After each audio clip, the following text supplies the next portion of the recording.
नमस्कार, मी ॲडव्होकेट शंकरराव वानखेडे।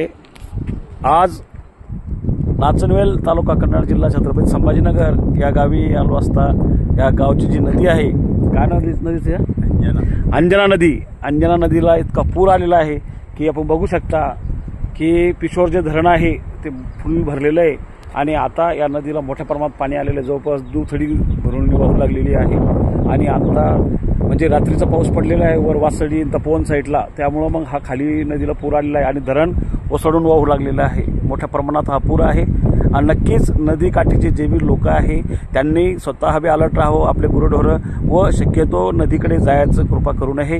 कुठल्या प्रकारचं नदीकडे जाऊन आपल्या स्वतःचा जीव धोक्यात घालू नये। शेतकऱ्यांना 100% असं आव्हान आहे की नदी पार करू नका, नदीकाठी जाऊ नका, कधीही हे पाणी दुथडी वाहून मोठं होऊ शकतं, म्हणून याची काळजी घ्या। आपण काय म्हणणार शेतकऱ्यांना काय सांगशाल की काळजी घ्या? हो, शेतकऱ्यांना काळजी घ्यायला पाहिजे। हां, काय करायला पाहिजे? नदी लोकांनी जनावर ढोरं बकऱ्या यांची काळजी घ्यायला पाहिजे। हां, हे आणि जास्त पाण्याजवळ जायचं नाही, पाण्यामध्ये जायचं नाही, पाण्याचा अंदाज बघून आणि मुलाबाळांना सांगायचं, शाळेतल्या मुलांना त्यांना थोडंसं शाळेतल्या मुलांनी त्यांच्या पालकांना तर 100% काळजी घ्यायची गरज आहे।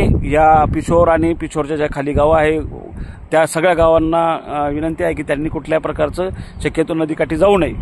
धन्यवाद।